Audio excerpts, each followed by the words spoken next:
Hello, Moon Muse. I'm just gonna read some poetry.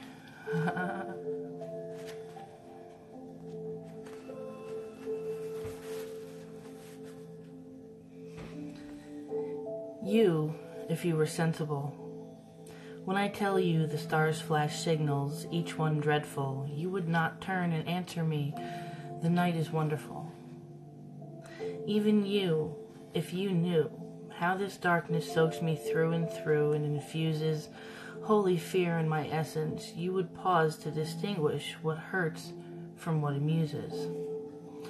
For I tell you, beneath this powerful tree, my whole soul's fluid oozes away from me as a sacrifice steam at the knife of a druid. Again I tell you, I bleed, I am bound with withies, my life runs out. I tell you, my blood runs on the floor of this oak, gout upon gout. What thing better are you, what worse? What have you to do with the mysteries of this ancient place, of my ancient curse? What place have you in my histories? That was Under the Oak by David Henry Lawrence.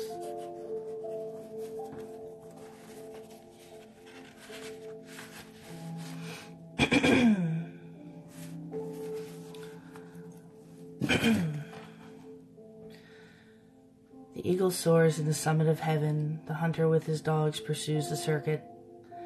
O perpetual revolution of configured stars, O perpetual recurrence of determined seasons, O world of spring and autumn, birth and dying, the endless cycle of idea and action, endless invention, endless experiment, brings knowledge of motion, but not of stillness, knowledge of speech, but not of silence, knowledge of words and ignorance of the word.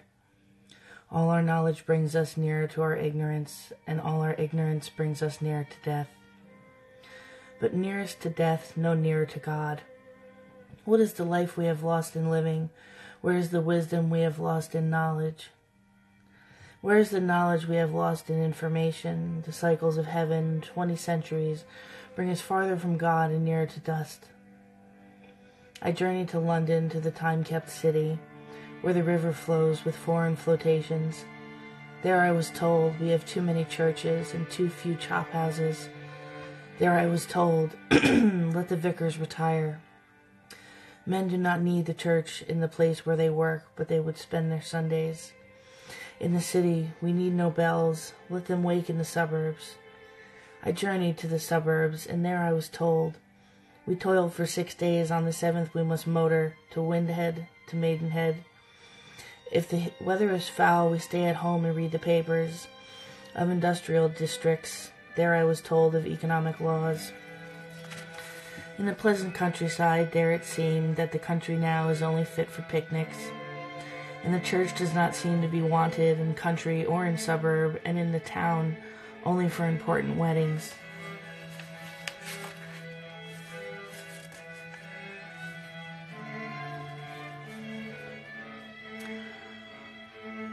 Love my heart for an hour, but my bone for a day. At least the skeleton smiles, for it has a morrow. But the hearts of the young are now the dark treasure of death, and summer is lonely. Comfort the lonely night in the sun in its sorrow. Come like the night, for terrible is the sun. As truth in the dying light shows only the skeleton's hunger for peace under the flesh like the summer rose. Come through the darkness of death as once through the branches of youth you came, through the shade like a flowering door that leads into paradise, far from the street, you, the unborn city, seen by the homeless, the night of the poor. You walk in the city ways where man's threatening shadow, red-edged by the sin like Cain, has a changing shape, elegant like the skeleton, crouched like the tiger, with the age-old wisdom and aptness of the ape. The pulse that beats in the heart is changed to the hammer that sounds in the potter's field where they build a new world from our bone, and the carrion bird's days foul drippings send clamor. But you are my night and my peace. The holy night of conception, of rest, the consoling darkness when all men are equal and wrong for the right, and the rich and the poor are no longer separate nations, they are my brothers in night. This was the song I heard, but the bone is silent. Who knows if the sound was that of the dead light calling, of Caesar rolling onward to his heart that stone, or the burden of Atlas falling. That was Street Song by Edith Sitwell. I'm just hanging out reading some poems, watching the birds. I thought I would share my birds with you.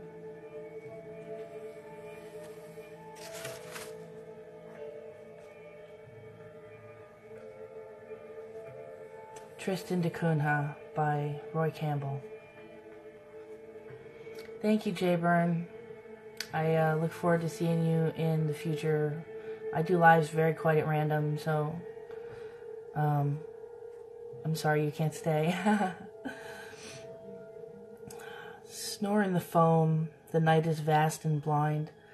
The blanket of the mist about your shoulders, sleep your old sleep of rock, snore in the wind. Snore in the spray, the storm your slumber lulls. His wings are folded on your nest of boulders, as on their eggs the gray wings of your gulls. No more as when, so dark an age ago, you hissed a giant cinder from the ocean. Around your rocks you furl the shawling snow, half sunk in your own darkness vast and grim, and round you on the deep with surly emotion pivot your league-long shadow as you swim. Why would you haunt me thus, but that I know my surly heart is in your own displayed, round whom such leagues in endless circuit flow, whose hours in such a gloomy compass run, a dial with league-long arm of shade, slowly revolving to the moon and sun. My pride has sunk, like your gray-fissured crags, but by its strength overtoppled and betrayed, I too have burned the wind with fiery flags, who now am but a roost for empty words, an island of the sea whose only trade is in the voyage of its wandering birds.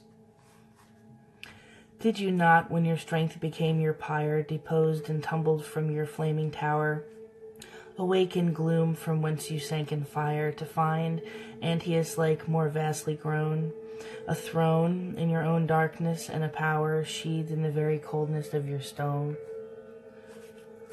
Your strength is that you have no hope or fear. You march before the world without a crown. The nations call you back. You do not hear. The cities of the earth grow gray behind you. You will be there when the great flames go down, and still the morning in the van will find you.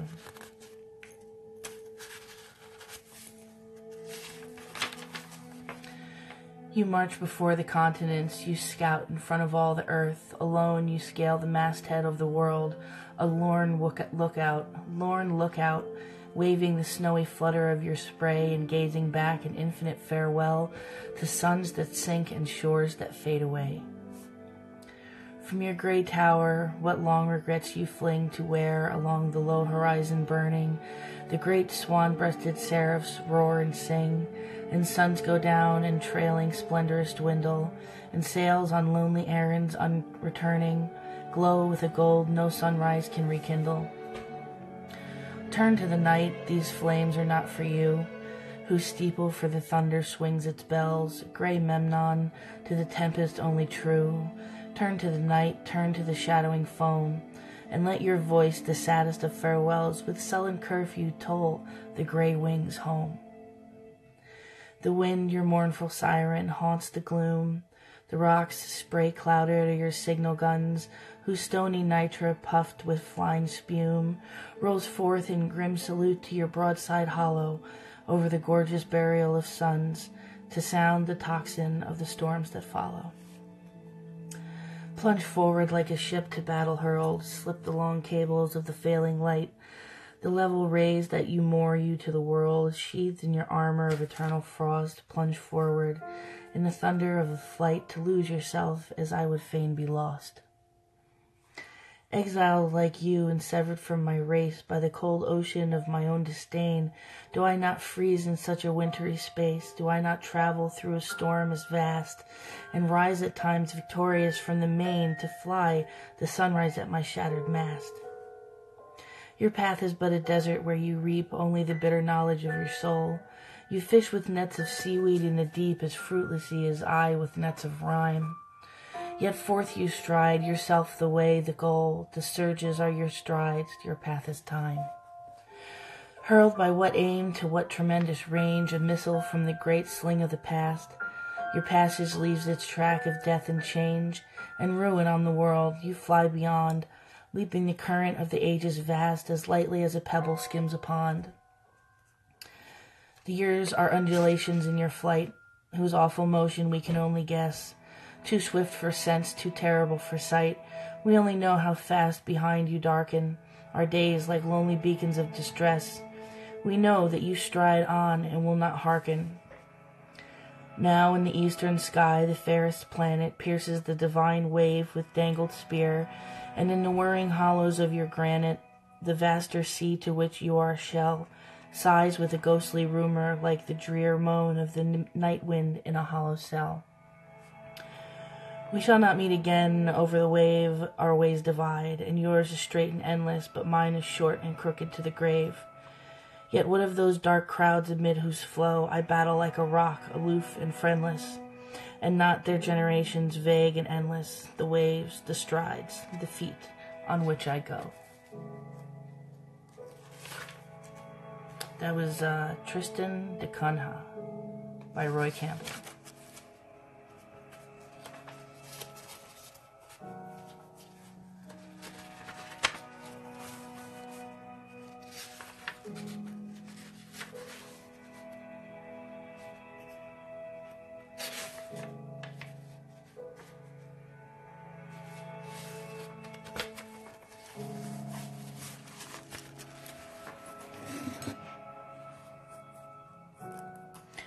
The oaks, how subtle and marine, bearded as all the layered light, above them swims, and thus the scene recessed awaits the positive night. So waiting we in grass now lie, beneath the languorous tread of light. The grasses kelp-like satisfy the nameless motions in the air. Upon the floor of light and time,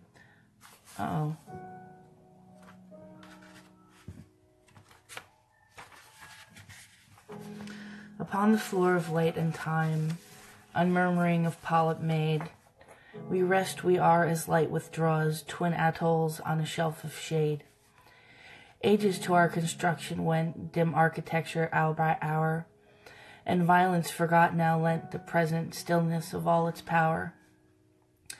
The storm of noon above us rolled, of light the fury, furious gold, the long drag troubling us, the depth, dark as unrocking, unrippling still. Passion and slaughter, ruth, decay, descend, minutely whispering down, silted down swaying streams to lay foundation for our voicelessness. All our debate is voiceless here, as all our rage, the rage of stone.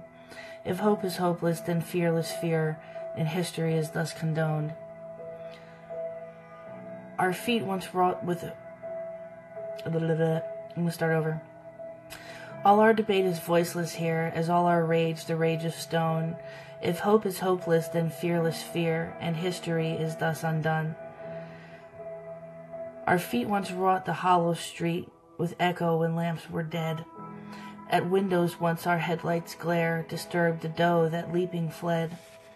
I do not love you less that now the caged heart makes iron stroke, or less that all the light gave once the graduate dark should now revoke.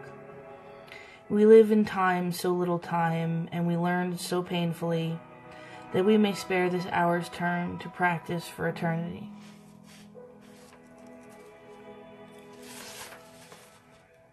It was Bearded Oaks by Robert Penn Warren.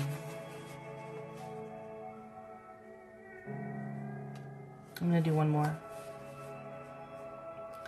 One Step Backward Taken by Robert Frost.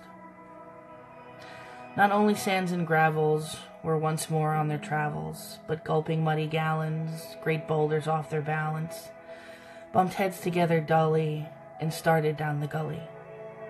Whole capes caked off in slices, I felt my standpoint shaken in the universal crisis, but with one step backward taken, I saved myself from going. A world torn loose went by me, then the rain stopped and the blowing, and the sun came out to dry me.